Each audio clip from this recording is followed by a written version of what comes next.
Gold trusted gold buyers మీరు తాకట్టు పెట్టిన బంగారాన్ని విడిపించి ఈ రోజు ఉన్న మార్కెట్ ధరకు కొనబడను.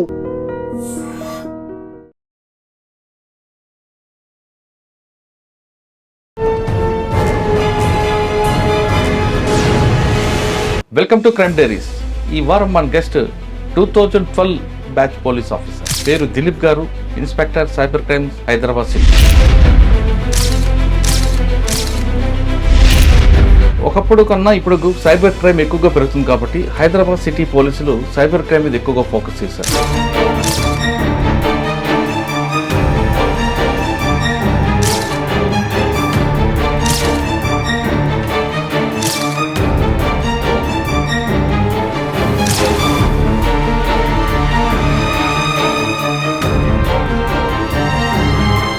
ఓల్డ్ సిటీలో పనిచేస్తే ఒక ప్లస్ పాయింట్ ఉంది. క్రైమ్ ఎవరు చేస్తారు వాళ్ళని ఐడెంటిఫై చేయడానికి. ఆ టెక్నిక్ ఎలా నేర్చుకుంటారు? వర్క్ చేస్తున్నప్పుడు ఆ ఏరియాలో మంచి ర్యాపో మెయింటైన్ చేసుకుంటే మనకి. ఇక్కడికి వచ్చేసరికి సైబర్ క్రైమ్లో వచ్చిన ఛాలెంజ్ ఉంది. ట్రెండింగ్ సైబర్ క్రైమ్ ఏముంది? బేసిక్గా ఇన్వెస్ట్మెంట్ ఫ్రాడ్ అనేది ఎక్కువ రిపోర్ట్ అవుతుంది. Investment fraud, that to trading. 2 లక్షలది 4 లక్షలు అయింది కదా. ఈ విక్టిమ్ అడగడ ఎందుకు 4 లక్షలు అవుతుంది, ఎలా అవుతుంది ఇప్పుడు క్వశ్చన్ చేయరా? అతను నాకు ప్రాఫిట్ వస్తుంది ఇన్వెస్ట్మెంట్ అని చెప్పేసి అదే భ్రమలో ఉంటాడు, కానీ ఎప్పుడు కూడా క్వశ్చన్ చేయదు. డిజిటల్ అరెస్ట్ అవి ఎన్ని ఉంటాయండి కేసులు? దాని అది అసలు ఆ నేర తరహా ఎలా ఉంటుందండి? డిజిటల్ అరెస్ట్ అనేది ఏ రకంగా జరుగుతుందంటే, ఇది మోస్ట్లీ 15 days క్రితం ఒక సీనియర్ సిటిజన్ ట్రేడ్ ఎంప్లాయీ మీ ఆధార్ కార్డ్ పెట్టి ఒక మొబైల్ నెంబర్ తీసుకున్నాడు. ఆ నెంబర్ నుంచి nude calls, nude photos. Amount 10 రోజులు వేస్తాడు, బ్యాలెన్స్ అమౌంట్కి ఒక 5 రోజులు అయింది. మొత్తం మీద ఆపరేషన్ జరిగి 15 రోజులు అయింది. ఆ వ్యక్తి మీకు కంప్లైంట్ ఇచ్చిన తర్వాత ఆయనకి న్యాయం జరుగుతుందా జరగదా? సైబర్ క్రైమ్ కేసుల్లో విక్టిమ్ ఎప్పుడు కూడా తన యొక్క అమౌంట్ తనకు వస్తే చాలనుకుంటాడు. సైబర్ క్రైమ్ కేసు ఒకవేళ మరొకరు ఆ విధంగా మోసపోకుండా ఉండాలని టెన్షన్. 1930కి కాల్ చేస్తే మనకు సర్టన్ ప్రొసీజర్ ఉంటుంది. డిజిటల్ అరెస్ట్ అంటే ఉందండి? డిజిటల్ అరెస్ట్ అనేది లేదు సార్. ఈ చేస్తున్న గ్యాంగ్స్ అన్ని కూడా భారతదేశం సంబంధించిన వాళ్ళ లేదా పక్క దేశాలకు సంబంధించిన వాళ్ళు? అన్నీ ఒకే ప్లేస్లో ఉండి జరగదు, డిఫరెంట్ ప్లేస్లో ఉండి ఆర్గనైజ్గా జరుగుతుంది. సార్ ఇప్పుడు మీద చాలా కేసులు రిపోర్ట్ అయ్యాయి కదా, ఎందులోనే అరెస్ట్ అయ్యారు? డిజిటల్ అరెస్ట్లో క్రిమినల్స్ డిజిటల్ అరెస్ట్లో అరెస్ట్ అయ్యారు. మేము మోస్ట్లీ ఏంటంటే సార్ ఫైనల్గా చెప్పండి, సైబర్ క్రైమ్లో కేసు అయ్యడం కాకుండా అసలు పబ్లిక్ ఎలాగ ముందు అవేర్నెస్ తీసుకోవాలి? బేసిక్ థింగ్ ఏంటంటే ఏది కూడా ఈజీగా రాదు.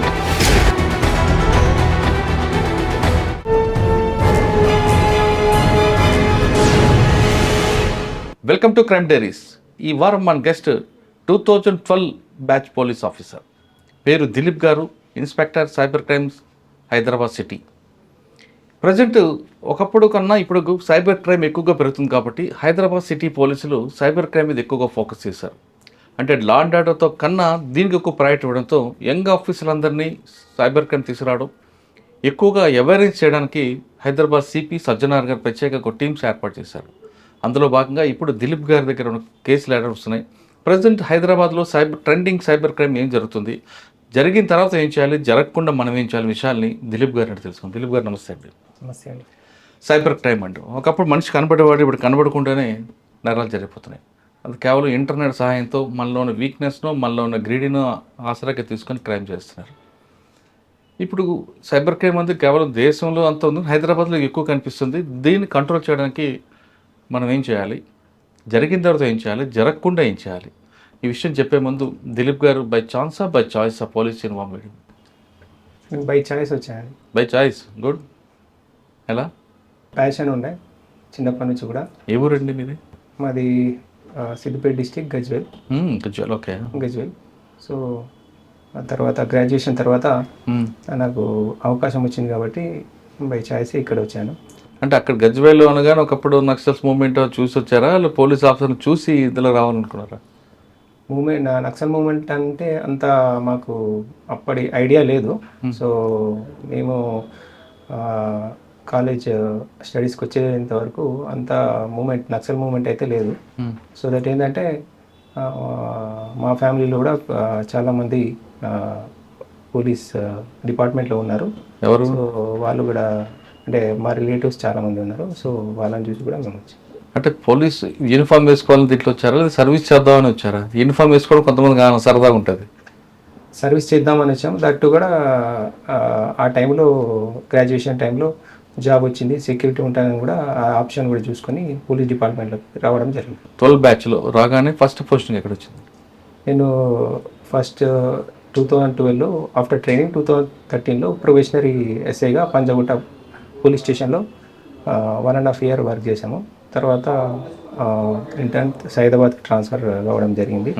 సైదాబాద్ పిఎస్కి ట్రాన్స్ఫర్ కావడం జరిగింది. సార్ పంజాగుట్ట అనగానే అది ఒకవైపు ఈవీఐపీ ట్రాఫిక్ అంతా కనిపిస్తుంది, క్రైమ్ అంతా. ఏం నేర్చుకున్నారు మీరంటే అక్కడ?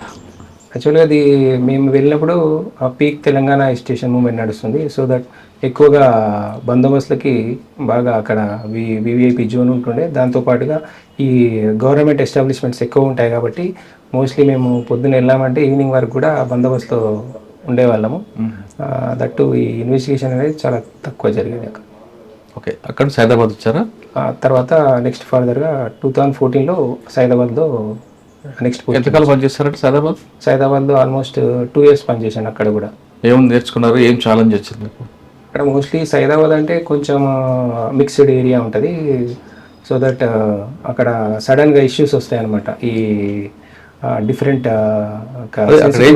కమ్యూనల్ సెన్సిటివ్ ఉంటుంది. దాంతోపాటుగా అక్కడ కొంచెం సింగరేణి కాలనీ, తర్వాత ఈ కొంచెం మాస్ ఏరియా ఉంటుంది. దానిలో ఏంటంటే కొంచెం ఏదైనా ఇష్యూ జరిగిందంటే అది ఫ్లేర్ అప్ జరగడానికి ఎక్కువ అవకాశం ఉంటుంది. కాబట్టి అలర్ట్గా ఉండి తర్వాత వెంటనే అటెండ్ చేయాల్సి ఉంటుంది అనమాట.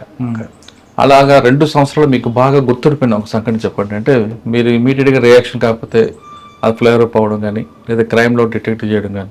యాక్చువల్గా ఒకరోజు నైట్ డ్యూటీ చేసిన తర్వాత యాక్చువల్గా 9 o'clock వరకు నైట్ డ్యూటీ ఆఫీసర్ అవైలబుల్గా ఉండాలి.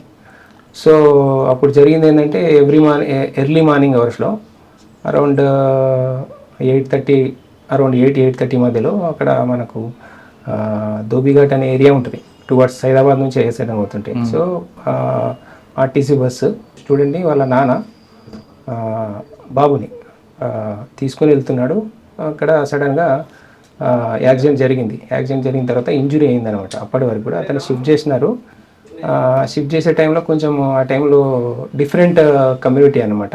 సో దట్ డ్రైవర్ ఒక డిఫరెంట్ కమ్యూనిటీ, అక్కడ ద ఇంజూర్డ్ పర్సన్ ఒక కమ్యూనిటీ అనమాట.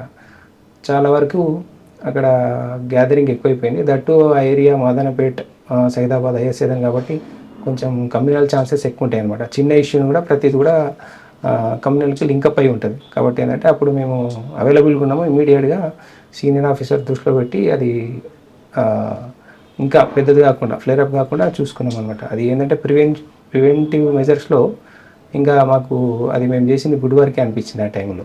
అంటే అవైలబుల్గా ఉన్నాము. తర్వాత ఆఫీసర్స్ అవైలబుల్గా ఉన్నారు కాబట్టి ఇమీడియట్గా అటెండ్ చేసి ఆఫీసర్స్కి పైన ఉన్న ఆఫీసర్స్ చెప్పారు కాబట్టి ఫర్దర్గా ఇష్యూ పెద్ద కాకుండా చూసుకున్నాం అనమాట. లాండర్ విషయంలో అది గుర్తుంది.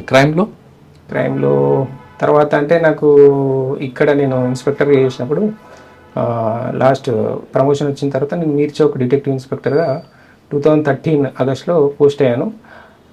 తర్వాత ఏంటంటే క్రైమ్ వర్క్ కాకుండా కానీ ఒక మిస్సింగ్ కేసు ఉండే అమ్మాయి మిస్సింగ్ కేసు మీర్ చౌక్లో missing case.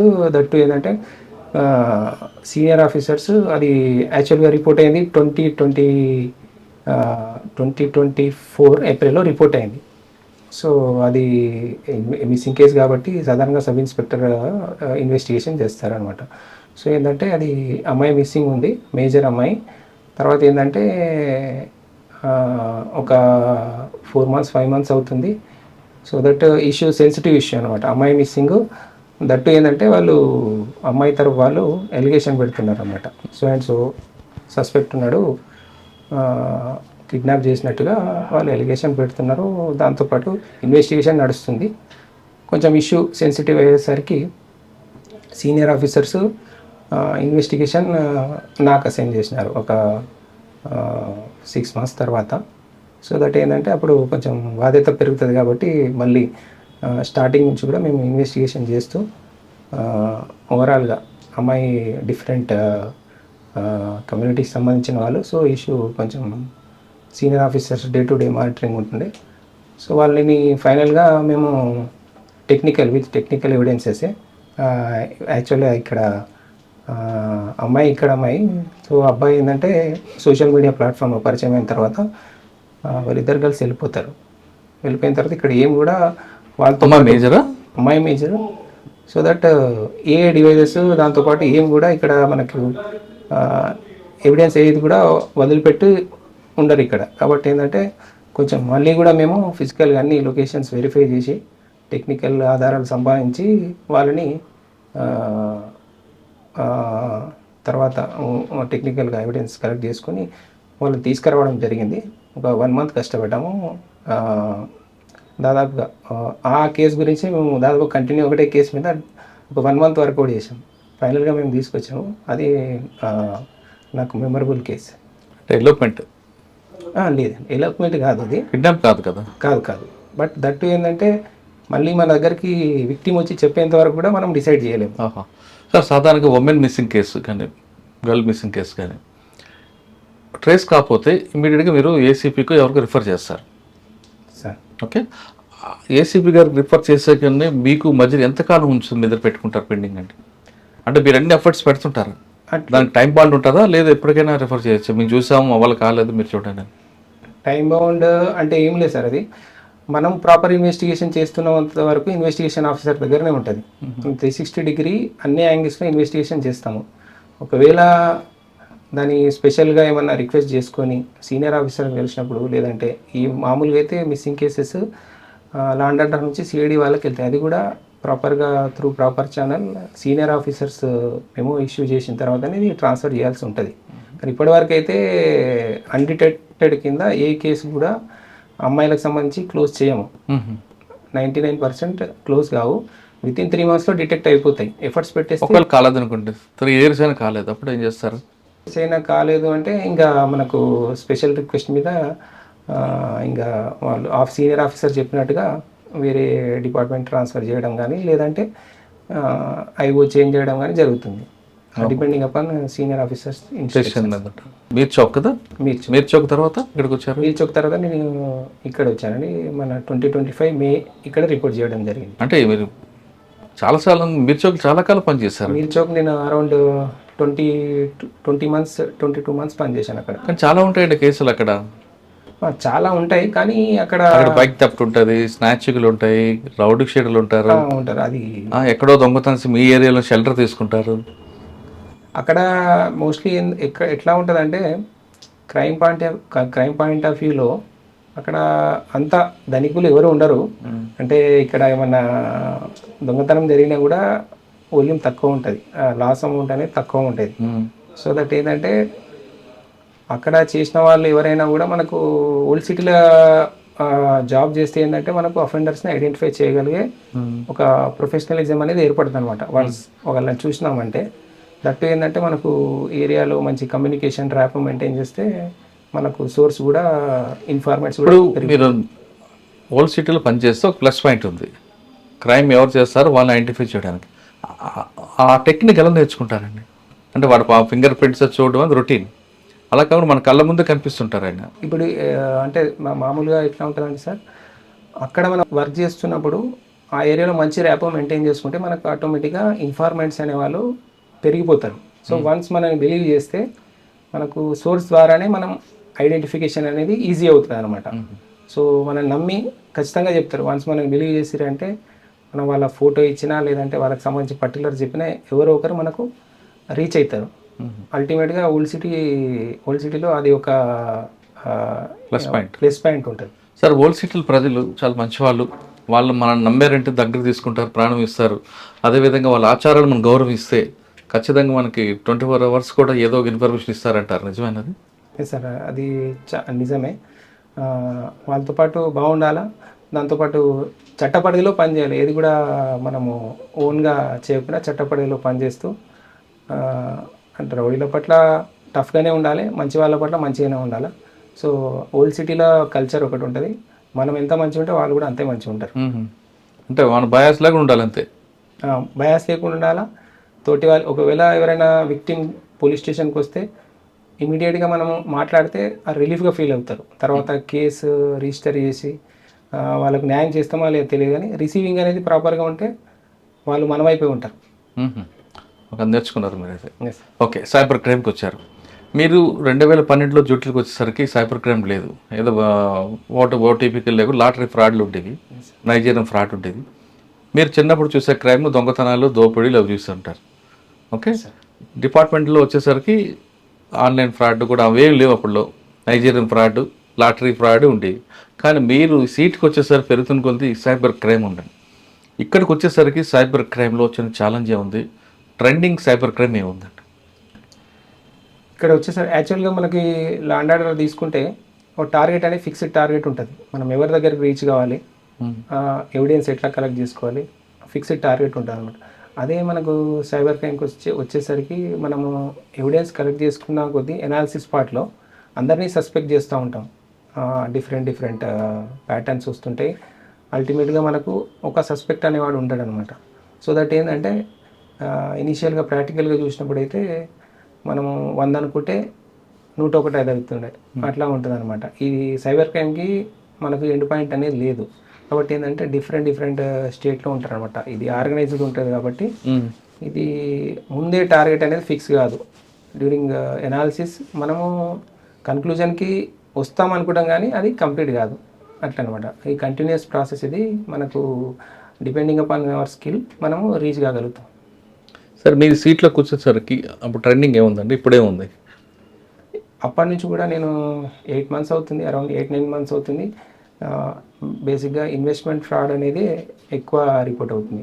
Investment fraud, that to trading nothing but investment turn అవుతుంది అది. తర్వాత matrimonial turn to investment, matrimonial fraud కూడా అల్టిమేట్గా దానిలో నుంచి ఇన్వెస్ట్మెంట్కే టర్న్ అవుతుంది. సో దట్ ఏంటంటే ఇన్వెస్ట్మెంట్ ఫ్రాడ్ అప్పటి నుంచి కూడా ఇప్పటి వరకు కూడా ట్రెండింగ్లో ఉంది. ఎలా, ఒక కేసు చెప్పండి. మామూలుగా ఇన్వెస్ట్మెంట్ ఎలాగా మనకి ఎప్పుడు చదువుతాడు, దాన్ని ఎలా మనకి మోసం చేస్తుంటాడు? ఇన్వెస్ట్మెంట్ ఫ్రాడ్ ఎట్లా జరుగుతుందంటే నార్మల్గా మన డేటాబేస్ నుంచి మనకు వాట్సాప్లో మెసేజెస్ వస్తాయి. వాట్సాప్లో మెసేజెస్ వస్తాయి అన్నమాట.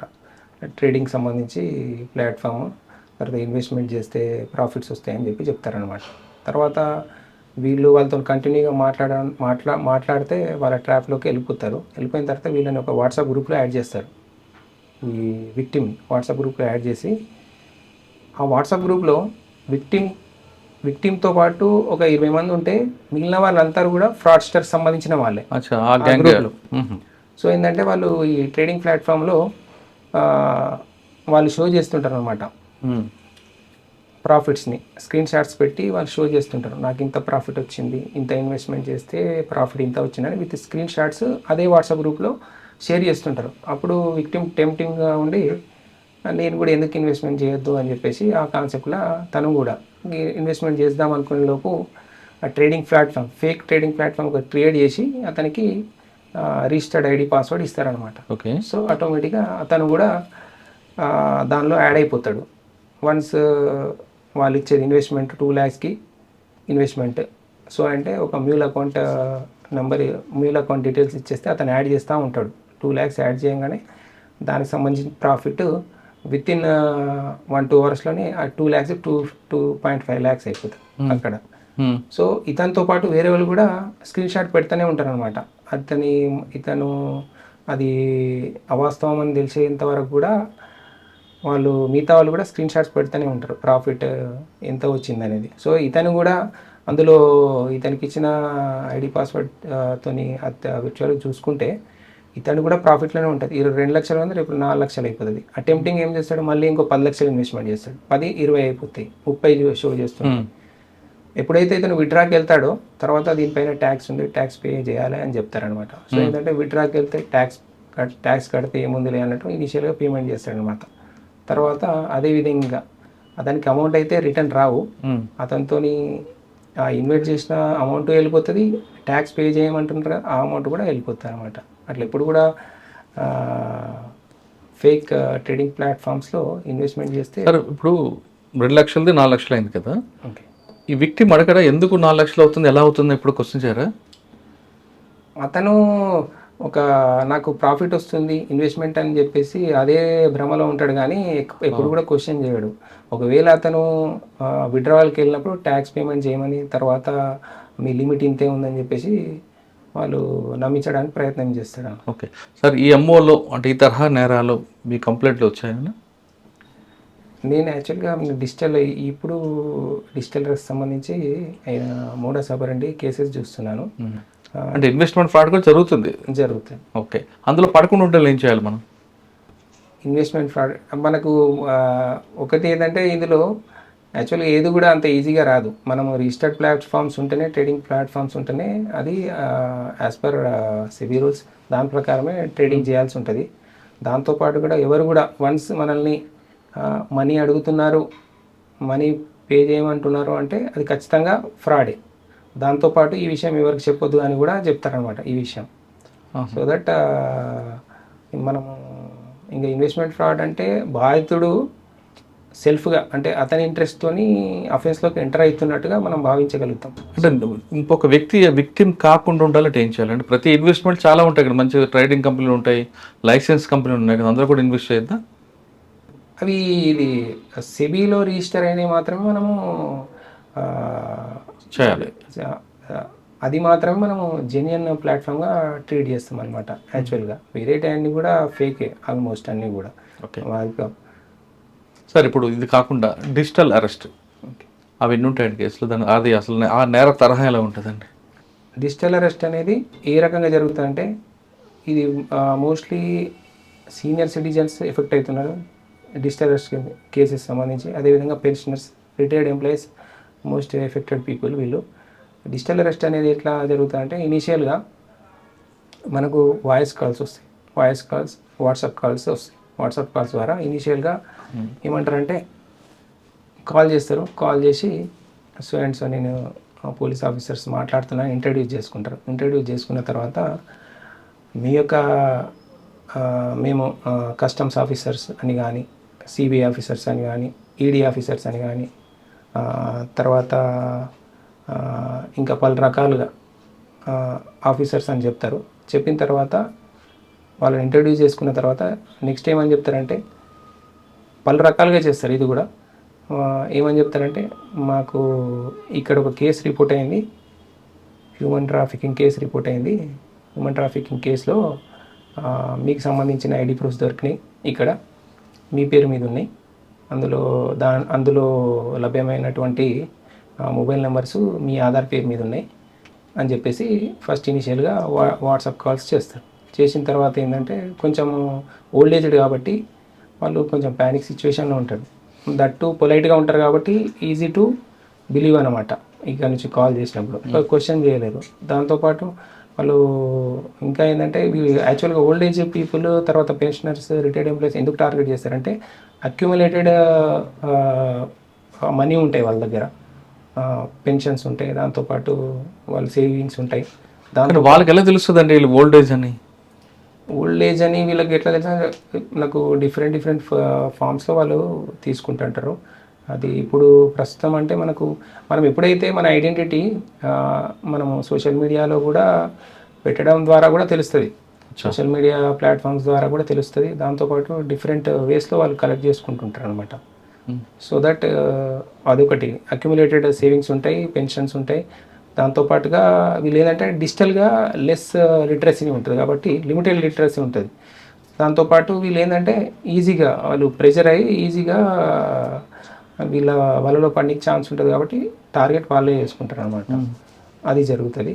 యాక్చువల్గా ఇది జరిగే విధానం ఏ విధంగా అంటే ఇనిషియల్గా వాట్సాప్ కాల్స్ లేదా వాయిస్ కాల్స్ వస్తాయి. వాయిస్ కాల్స్ వచ్చి వీళ్ళు సిబిఐ ఆఫీసర్స్, కస్టమ్స్ ఆఫీసర్స్ లేదంటే ఈడీ ఆఫీసర్స్ అని చెప్పుకున్న తర్వాత వాళ్ళ యొక్క ఐడెంటిటీ వాళ్ళ కేసులో ఏ విధంగా ఇన్వాల్వ్ అయ్యిందనేది వాళ్ళకి ఇంట్రడ్యూస్ చేస్తారనమాట. ఇప్పుడు హ్యూమన్ ట్రాఫికింగ్ కేసుకి సంబంధించి అక్కడ దొరికిన మొబైల్ నెంబర్స్ కానీ, ఆధార్ కార్డు కానీ మీ పేరు మీద ఉన్నాయి కాబట్టి ఏంటంటే మీ కేసులో ఇన్వాల్వ్ అయి ఉన్నారని చెప్తారనమాట. ప్యానిక్ సిచ్యువేషన్ క్రియేట్ చేస్తారు. తర్వాత ఏం చేస్తారు, నెక్స్ట్ మా ఆఫీసరు వీడియో కాల్లో మీతో మాట్లాడతారు. మీతో మాట్లాడిన తర్వాత కన్ఫర్మేషన్ చేస్తాము అని చెప్పేసిన తర్వాత నెక్స్ట్ ఇంకో ఆఫీసర్ని వీడియో కాల్లో మాట్లాడమని చెప్తారనమాట. ఏదర్ వీళ్ళైనా కాల్ చేస్తారు అతను చెప్పి, లేదంటే ఈ నెంబర్కి కాల్ చేయండి మా సీనియర్ ఆఫీసర్ ఉన్నారని చెప్తారనమాట.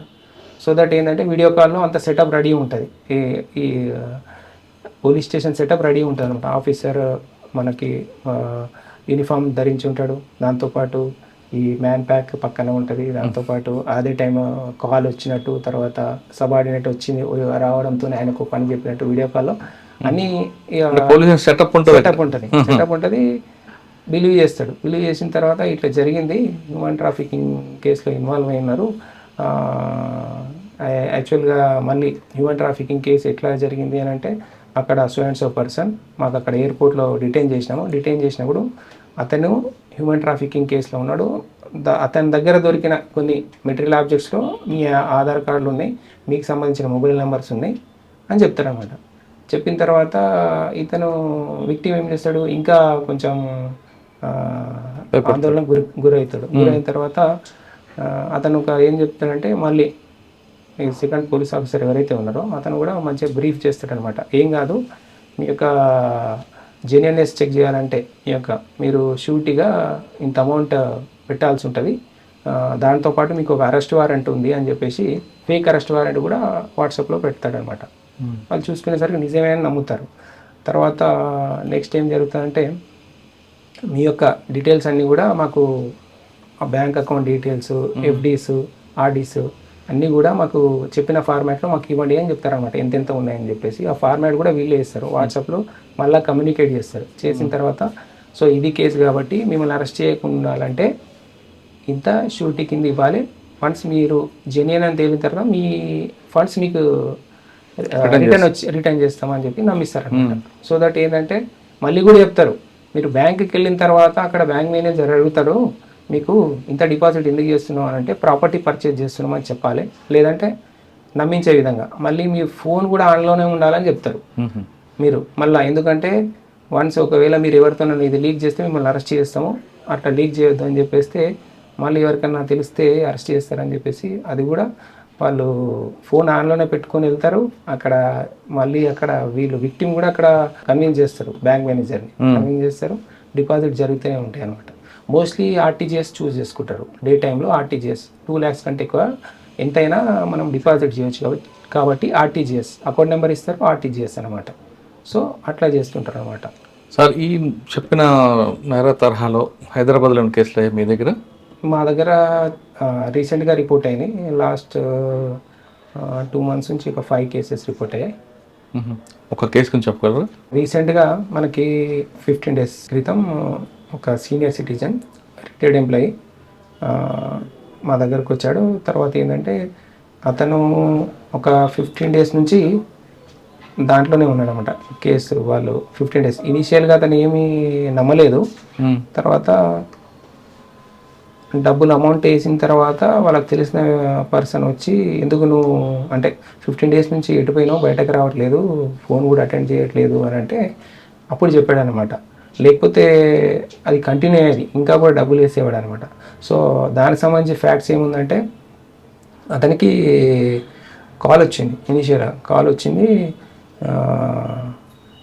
మీ మీ మీ యొక్క నెంబరు నుండి, మీ పేరు మీద ఉన్న నెంబర్ నుండి, అంటే ఐడి ప్రూఫ్, మీ ఆధార్ కార్డ్ పెట్టి ఒక మొబైల్ నెంబర్ తీసుకున్నాను, ఆ నెంబర్ నుంచి nude calls, nude photos share అవుతున్నవి, మా దగ్గర కేసు అయింది సో అండ్ సో బెంగళూరులో అని చెప్పేసి మీ నెంబర్, మీ ఐడెంటిటీ ఉన్న నెంబర్ మీద కేసు అయింది అని చెప్పేసి కాల్ చేస్తారు. ఇనిషియల్గా కాల్ చేస్తే ఇతను ఓల్డ్ ఏజ్డ్ కాబట్టి కొంచెం ప్యానిక్ అయిపోయాడు అనమాట. ప్యానిక్ అయిపోయి అట్లా ఇట్లా అంటే మీ పేరు ఇదే కదా అని చెప్పేసి అవునని చెప్పింది అనమాట. తర్వాత మా సీనియర్ ఆఫీసర్ ఉన్నారు, మీతో మాట్లాడతారని చెప్పి సేమ్ మళ్ళీ వాట్సాప్ నెంబర్ ఇచ్చారు, వీడియో కాల్ చేయండి అని చెప్పేస్తే వీడియో కాల్ చేసేసరికి ఏమంటారు, ఆఫీసర్ సీట్లో ఉంటాడు, సేమ్ పోలీస్ స్టేషన్ సెటప్ ఉంటుంది. సో దట్ ఏంటంటే న్యూడ్ కాల్స్ మీ నెంబర్ నుంచి ఇట్లా వచ్చినాయి అని చెప్పి చెప్తాడనమాట. చెప్తే నా నెంబర్ కాదు కదా, ఇది ఎట్లా వచ్చింది అది యాక్చువల్గా అని అంటే, ఇక్కడ మేము రీసెంట్గా మన ఎయిర్పోర్ట్లో, మన బెంగళూరు ఎయిర్పోర్ట్లో ఒక పర్సన్ డిటైన్ చేశాము. అతను మనీ లాండరింగ్ కేసులో ఉన్నాడు. దాంతోపాటు అతని దగ్గర దొరికినటువంటి material objects, Aadhaar cards, ATMs, దాంతోపాటుగా మొబైల్ నెంబర్స్ కొన్ని దొరికాయి. అందులో మీ పేరు మీద ఉన్న మొబైల్ నెంబర్ దొరికింది, మీ ఆధార్ కార్డు కూడా దొరికింది. సో ఏంటంటే మనీ లాండరింగ్ కేసులో అతన్ని డిటైన్ చేశాము. సో ఏంటంటే మీకు సంబంధించిన అకౌంట్స్, మీకు సంబంధించిన అకౌంట్స్ కూడా ఈ పర్టికులర్ ఈ మనీ లాండరింగ్ కేసులో ఇన్వాల్వ్ అయిన అకౌంట్స్ మీ కూడా ఉండొచ్చు, మా డౌట్ ఉన్నది కాబట్టి మీ అకౌంట్ డీటెయిల్స్ అన్ని కూడా మాకు వాట్సాప్ చేయండి అని చెప్పేసి చెప్తాడనమాట. సో రెండు అనమాట. ఇనీషియల్గా అతనికి న్యూడ్ కాల్స్, న్యూడ్ ఫొటోస్ వస్తున్నాయి, మీ పేరు మీద ఉన్న మొబైల్ నెంబర్ మీద అని చెప్తారు. ఇంటర్న్ సెకండ్ ఆఫీసర్ ఏం చెప్తాడంటే ఇది ఈ నెంబర్ ఎట్లా వచ్చింది మీ అంటే మీ పేరు మీద ఉన్న మొబైల్ నెంబర్ ఉంది, దాంతోపాటు ఆధార్ కార్డులు ఉన్నాయని చెప్తారు.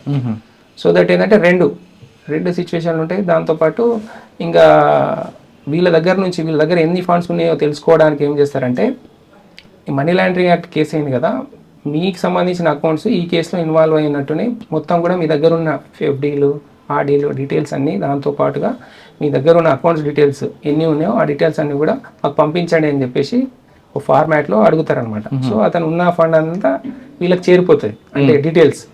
సో మెల్లగా వీళ్ళు ఎంత ఇతన్ని అడగాల షూరిటీ కింద వారెంట్ కూడా ఇష్యూ అని చెప్పి ఫేక్ వారెంట్ వాట్సాప్ చేస్తారు. సో దట్ ఏంటంటే ఎంత ఫండ్ ఉందనేది వాళ్ళకి తెలిసిపోతుంది. సరే తర్వాత ఇతన్ని ఎట్లా ఫండ్ వాళ్ళకి ట్రాన్స్ఫర్ చేయించుకోవాలనేది కూడా ప్లాన్ చేస్తారు అనమాట. ప్లాన్ చేస్తూ మీన్ టైం ఏం చేస్తారు, మ్యూల్ అకౌంట్స్ ఇస్తారు, కొన్ని అకౌంట్స్ ఇచ్చేసి దీనిలో ట్రాన్స్ఫర్ చేయండి, ఆర్టీజీఎస్ చేయండి అని చెప్తారనమాట షూరిటీ కింద. తర్వాత మీరు జెన్యున్ పర్సన్ అయితే మీకు మళ్ళీ రిటర్న్ చేస్తామని చెప్తారనమాట. అట్లా ఉన్న ఫండ్స్ అన్నీ అయిపోయిన తర్వాత విక్టిమ్ ఏం చేసినాడంటే ఇంకా లేవు అతని దగ్గర. ఎంత ఇచ్చారు ఆ విధంగా విక్టిమ్ ఒక 48 lakhs ఇచ్చాడు. సో అమౌంట్ ఇంకా లేవు కాబట్టి వాళ్ళ ఫ్రెండ్ని అడిగాడు అనమాట. ఒక 15 days తర్వాత కాల్స్ లిఫ్ట్ చేస్తలేవు, ఏం చేస్తలేవు ఏంటి అని అంటే అతను ఇంటికి వచ్చాడు. ఇంటికి వచ్చిన తర్వాత ఏం చెప్పలేడు అనమాట. ఇతను బ్యాంక్కి వెళ్తున్నాడు, ఆల్రెడీ బ్యాంక్ మేనేజర్ అడిగాడు మీకు ఎందుకు ఇంత అమౌంట్ ట్రాన్స్ఫర్ చేస్తున్నారంటే అక్కడ మా కూతురు హౌస్ పర్చేజ్ చేస్తుంది, దానికోసం చేస్తున్నా సార్ అని చెప్పినాడు. తర్వాత ఇది జరిగిన తర్వాత వాళ్ళ ఫ్రెండ్ వచ్చిన తర్వాత తెలుసుకున్నాడు అనమాట. ఇది ఏంది ఎందుకు పరిశాను అని అంటే జరిగిన విషయం చెప్పిండు అనమాట. ఇదంతా ఫేక్, ఇది కూడా అంతా స్కామర్స్ పని అని చెప్పేస్తే అప్పుడు రియలైజ్ అయిన తర్వాత మళ్ళీ ఆ ఆఫీసర్ ఎవరైతే ఉన్నారో వాళ్ళకి తెలిసిన వాళ్ళ ద్వారా 1930 కాల్ చేయించి సైబర్ క్రైమ్ రిపోర్టింగ్ పోర్టల్ ఉంటుంది, NCRP portal, cybercrime.gov.in NCRP reporting పోర్టల్లో వాళ్ళు కంప్లైంట్ లాడ్ చేసి మా దగ్గర రావడం జరిగింది అనమాట. వచ్చిన తర్వాత మీరు కేసు రిజిస్టర్ చేశారు. కేసు రిజిస్టర్ వాళ్ళకి ఏమైనా న్యాయం జరిగిందా? న్యాయం అంటే యాక్చువల్గా మనకు ఎప్పుడైనా కూడా ఒక అకౌంట్కి మనీ ట్రాన్స్ఫర్ చేస్తున్నామంటే అకౌంట్లో మనీ హోల్డ్ కావాలంటే మ్యూల్ అకౌంట్స్లో దాదాపుగా మనకు అకౌంట్స్ హోల్డ్ అవ్వవు. ఇమీడియట్గా మల్టిపుల్ ట్రాన్సాక్షన్ అయ్యి అకౌంట్ నుంచి డిఫరెంట్ అకౌంట్స్కి వెళ్ళిపోతుంటాయి అనమాట. మనం ఇమీడియట్గా రిపోర్ట్ చేయాల్సి ఉంటుంది. 1-2 hours ఇమీడియట్గా రిపోర్ట్ చేస్తే మనకు హోల్డ్ అయ్యే అవకాశాలు ఎక్కువ ఉంటాయి. మరి కానీ 15 రోజుల తర్వాత చేశారు కదా ఆయన. 15 రోజుల తర్వాత యాక్చువల్గా అతనికి 15 days అంటే ఫస్ట్ ఇనిషియల్గా 10 daysలోనే అమౌంట్ వేసేసినాడు అతను. రిమైనింగ్ 5 days అతని దగ్గర డబ్బులు లేవు. సో దట్ ఏంటంటే ఇతను వాళ్ళ ఫ్రెండ్ వచ్చాడనమాట, ఏంది ఇంకా మన దగ్గరికి అని చెప్పేసి ఎక్కడున్నాడని చెప్పేసి అప్పుడు తెలిసిందనమాట. ఫస్ట్ అమౌంట్ 10 రోజులు వేసాడు, ఇంకో బ్యాలెన్స్ అమౌంట్కి ఒక 5 రోజులు అయింది. మొత్తం మీద ఆపరేషన్ జరిగి 15 రోజులు అయింది. ఆ వ్యక్తి మీకు కంప్లైంట్ ఇచ్చిన తర్వాత ఆయనకి న్యాయం జరుగుతుందా జరగదా? ఇనిషియల్గా మనం ఎంత చేసినా కూడా సైబర్ క్రైమ్ కేసులలో విక్టిమ్ ఎప్పుడు కూడా తన యొక్క అమౌంట్ తనకు వస్తే చాలా అనుకుంటాడు సైబర్ క్రైమ్ కేసులలో. సో అల్టిమేట్గా సో ఏంటంటే అది అండర్ ఇన్వెస్టిగేషన్ ఉన్నది, న్యాయం చేస్తాం 100% అండర్ ఇన్వెస్టిగేషన్ ఉంది. ఇనీషియల్గా పోలీస్ చేసే పని ఏంటంటే ఏమైనా ఈ అకౌంట్స్ సస్పెక్టెడ్ అకౌంట్స్ ఉంటాయి కదా, అందులో ఏమైనా అమౌంట్ హోల్డ్ అయి ఉంటే వాళ్ళకు కోర్ట్ ఆర్డర్ ద్వారా రిఫండ్ చేయించే బాధ్యత మేము తీసుకుంటాం అనమాట. సార్ ఇప్పుడు ఇందులో ఆ కేసులో జరిగింది, అన్యాయం జరిగింది, 15 రోజులు కాకుండా తెలిసిన వెంటనే ఏం చేయాలి? ఒకవేళ మరొకరు ఆ విధంగా మోసపోకుండా ఉండాలంటే ఏం చేయాలి? దీనిలో 2 రకాలు ఉంటాయి. అసలు అఫెన్స్కు గురి కాకపోతే ఏం చేయాలి, అఫెన్స్ అయిందని తెలిసిన వెంటనే ఏం చేయాలి. ఇప్పుడు అఫెన్స్ అయింది, నా వల్ల ఇనీషియల్గా ఇప్పుడు ఒక 1 hour క్రితం నేను ఒక 20 lakhs ట్రాన్స్ఫర్ చేయించాను అనుకోండి. ఇమీడియట్గా తెలియగానే మనం ఏం చేయాలంటే 1930కి కాల్ చేస్తే మనకు సర్టన్ ప్రొసీజర్ ఉంటుంది అనమాట వాళ్ళకు. దాని ద్వారా మనం కంప్లైంట్ లాడ్ చేయొచ్చు. లాడ్ చేస్తే ఏమిటంటే అది ఎన్సీఆర్పి ద్వారా కన్సర్న్ బ్యాంక్కి ఎన్సీఆర్పి కన్సర్న్ బ్యాంక్కి నోటీసెస్ వెళ్ళిపోతాయి అనమాట. పోలీసు వరకు వచ్చి పోలీసులు చేయాల్సిన అవసరం లేదు. మనం ఎన్సీఆర్పిలో కంప్లైంట్ చేస్తే వాళ్ళు ఇమీడియట్గా కన్సర్న్ బ్యాంక్స్కి వాళ్ళ ప్రొసీజర్ ప్రకారం ఇన్ఫామ్ చేస్తారు. తర్వాత అమౌంట్ హోల్డ్ అయ్యేది ఉంటే హోల్డ్ చేపిస్తారు అనమాట. అది జరుగుతుంది. నెక్స్ట్ ఒకవేళ దాంతోపాటుగా ఇంకో ఆప్షన్ ఏముంటుంది, cybercrime.gov.in పోర్టల్లో మనం విక్టిమ్ డైరెక్ట్గా అందులో మనకు సంబంధించిన ట్రాన్సాక్షన్ హిస్టరీ అప్లోడ్ చేస్తూ కంప్లైంట్ చేస్తే సేమ్ అనమాట, రెండు ఒకటే. 1830 కూడా డైరెక్ట్ కాల్ చేసి వాళ్ళ హెల్ప్ తీసుకొని మనం అప్లోడ్ చేస్తాము. ఇది మన cybercrime.gov.in పోర్టల్లో మాత్రం డైరెక్ట్గా మనం చేయాల్సి ఉంటుంది అనమాట. ఓకే, ఇది ఒకవేళ నాకు కాల్ వచ్చింది అనుకోండి, నేను ఎలా రియాక్ట్ అవ్వాలి? కాల్ వచ్చింది మనకి, మీరు ఇట్లా కేసులో ఇన్వాల్వ్ అయినారు, మీది ఉందంటే బెటర్ ఏంటంటే ఫస్ట్ మనకు తెలిసిన వాళ్ళు కాల్స్ నమ్మొద్దు. ఎవరు కూడా మీరు ఇన్వాల్వ్ అయినారు, మీ నెంబర్ ఇన్వాల్వ్ అయిందని ఎవరు కాల్ చేయరు. 99% పోలీసులు ఎవరు కూడా కాల్ చేయరు. ఒకవేళ అలాంటి కాల్స్ వస్తే మాత్రం మనకు తెలిసిన వాళ్ళు ట్రస్టెడ్ పర్సన్స్ ఉంటారు కదా, మన దగ్గర పర్సన్స్, ఇట్లా కాల్ వచ్చిందని షేర్ చేసుకోవాలి. షేర్ చేసుకుంటే ఏంటంటే మనకు జెన్యున్ కాలా లేదా అని తెలుస్తుంది మినిమం ఎఫర్ట్స్తోని. తర్వాత అట్లా అడిగినారు పోలీసులు, ఈ విషయం ఎవరికి చెప్పొద్దంటే డిస్కనెక్ట్ చేయాలి, ఫోన్ డిస్కనెక్ట్ చేసేసేయాలి, మోస్ట్లీ అవాయిడ్ చేసేసేయాలి. ఈ విషయం ఎవరికి చెప్పకూడదు మీరు అని చెప్పారంటే అది సస్పిషియస్ కాల్ కిందనే మనం తీసుకోవాల్సి ఉంటుంది. అసలు డిజిటల్ అరెస్ట్ అంటే ఉందండి? డిజిటల్ అరెస్ట్ అనేది లేదు. యాక్చువల్గా మన చట్టాల ప్రకారం ఏ పోలీసులు కూడా ఫోన్ ద్వారా అరెస్ట్ చేయరు. ఫోన్ ద్వారా అరెస్ట్ చేయడము, తర్వాత వారెంట్ ఇష్యూ చేయడం, ఇవన్నీ కూడా ఈ మొబైల్ ఫోన్స్ ద్వారా లేవు. కాబట్టి ఏంటంటే అరెస్ట్ అనేది పర్టికులర్గా పర్సన్ని దగ్గరకు వచ్చి పర్సన్ ఫిజికల్గా అరెస్ట్ చేస్తేనే అరెస్ట్ కింద ట్రీట్ చేయాల్సి వస్తుంది. కానీ ఈ ఫోన్లో అరెస్టులు అనేటివి ఎక్కడ కూడా లేదు, ఏ చట్టంలో కూడా లేవు. ఓకే సార్, ఇప్పుడు డిజిటల్ అరెస్ట్ కాకుండా ఇంకా కొత్త తరహా నేరాలు ఏమి వచ్చాయా మీ దగ్గరికి? వాళ్ళు రకరకాల నేరాలకు వెళ్తున్నారు కదా.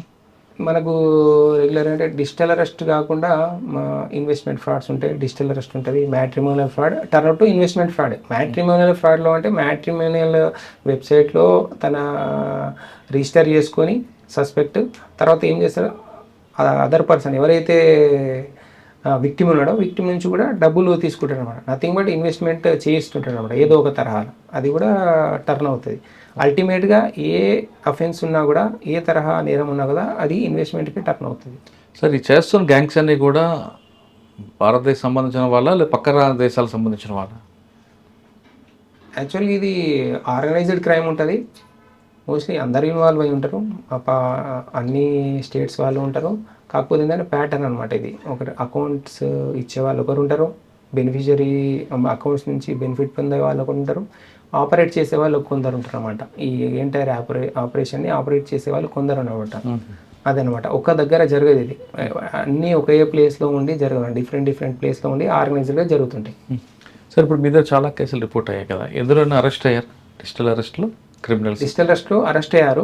మేము మోస్ట్లీ ఏంటంటే ఆపరేటర్స్ వరకు, ఆపరేటర్స్ అంటే లేయర్ 1 కింగ్ పిన్స్ వరకు మోస్ట్లీ వెళ్ళలేదు. అతని కింద ఉన్న వాళ్ళు ఉంటారు కదా ఆపరేటర్స్, అకౌంట్ హోల్డర్స్, వాళ్ళ వరకు అరెస్ట్ చేసాం. సార్, ఇది కాకుండా బిట్ కాయిన్ క్యాపిటల్ పెట్టించి డబ్బులు తీసుకుని మోసాలు చేస్తున్న ఒక గ్యాంగ్ ఉంది మీ నోటి, అది బిట్ కాయిన్ అనేది మీకే వస్తుందా లేదా లాండర్కి వెళ్తుందా? బిట్ కాయిన్లో మళ్ళీ దానిలో కూడా ఇది మనకు ఇన్వెస్ట్మెంట్ ఫ్రాడ్లో కూడా ఫ్రాడ్స్టర్ ఒక్కోసారి ఈ వ్యాలెట్స్ ఇస్తారు అన్నమాట, క్రిప్టోకి సంబంధించి వ్యాలెట్స్లో కూడా ట్రాన్స్ఫర్ చేయించుకుంటుంటారు అనమాట. అది కూడా ఇన్వెస్ట్మెంట్ ఫ్రాడ్ కింద వస్తుంది, కానీ డిఫరెంట్ ఫామ్లో జరుగుతుంటుంది అనమాట. అది క్రిప్టో కరెన్సీ రూపంలో జరుగుతుంటుంది అనమాట. సార్, ఇంకా కొన్ని రాష్ట్రాల్లో, బీహార్, యూపీ లాంటి రాష్ట్రాల్లో కొత్త తరహా సైబర్ క్రైమ్ స్టార్ట్ అయింది. ప్రెగ్నెన్సీ చేయండి, చేయకపోయినా 50% చేస్తే 100% ఇస్తూ ఉంటారు. ఆ క్రైమ్ వచ్చేది మీకు? ఇప్పటివరకు అయితే ఇక్కడ రిపోర్ట్ కాలేదు. అంటే వస్తే మేము డిస్కస్ చేస్తాము. మోస్ట్లీ కొత్తగా ఏమన్నా ఎంఓ వచ్చిందంటే డిస్కషన్ నడుస్తుంది. మాకు రెగ్యులర్గా ఇక్కడ ఆన్ జాబ్ ట్రైనింగ్ నడుస్తుంటాయి, సో దానిలో డిస్కషన్ నడుస్తుంటుంది అనమాట. కొత్తగా ఎంఓస్ అందరికి తెలియాలి కాబట్టి, సో ఆన్ జాబ్ ట్రైనింగ్ సెషన్స్లో మాకు డిస్కషన్ నడుస్తుంటుంది. ఇప్పటివరకు అయితే రాలేదు. కానీ యూపీలో అయితే ఒక క్రైమ్ అయింది, ప్రెగ్నెన్సీ చేస్తే 100%, చేయకపోయినా 50% ఇస్తానంటూ ఒక ఆఫర్ ఇవ్వడం, ఆఫర్లో కొంతమందికి డబ్బులు పెట్టడం, మోసపోవడం జరిగింది.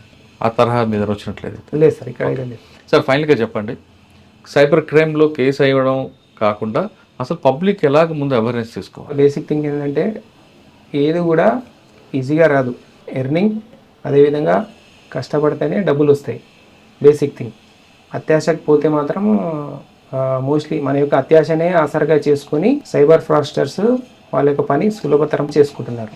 సో ఏంటంటే ఏది కూడా మన యొక్క స్కిల్ ద్వారానే మనం డబ్బులు సంపాదించుకోవాలి, కానీ ఈ తరహా ఈజీ గెయిన్స్కి ఆశపడితే మాత్రం సైబర్ స్కామర్స్ వాళ్ళ యొక్క దాంట్లో పడే అవకాశం ఉంటుంది. ఏది కూడా ఊరికనే రాదు అంటున్నారు దిలీప్ గారు. మన అత్యాసే సైబర్ క్రిమినల్స్కి వరంగా మారింది కాబట్టి మనం అత్యాస కాకుండా ఉన్నది ఉన్నట్లుగానే చూడండి. మీరు ఆఫ్లైన్లో ఎంత జాగ్రత్తగా ఉంటారో, ఒక వ్యక్తికి నమ్మినప్పుడు, కొత్త వ్యక్తి పరిచయం అయినప్పుడు ఎంత జాగ్రత్తగా మాట్లాడి ఆ వ్యక్తితో మీరు లావాదేవీలు నడుపుతారో, ఆన్లైన్లో అంతకన్నా ఎక్కువగా జాగ్రత్తగా ఉంటే సైబర్ క్రిమినల్స్ పారిట మీరు పడకుండా ఉంటారంటూ దిలీప్ గారు చెప్తున్నారు. ఇది ఈ వారం దిలీప్ గారితో ఎక్సలెంట్ ఇంటర్వ్యూ. వచ్చే వారం మరో గెస్ట్తో మళ్ళీ కలుద్దాం. అంతవరకు నమస్తే. Thank you very much. iDreams, this police diaries is something very, very valuable towards that. I must really appreciate Murali, your insights. iDreams founder and CEO చిన్న వాసుదేవ్ రెడ్డి గారితో మురళీధర్ క్రైమ్ స్టోరీస్ చాలా ఫేమస్ అయిపోయినాయి. Gautam Savan garu and Satyanar sir. Good. Well done. I congratulate him for doing so well, and I congratulate him his boss also. So well.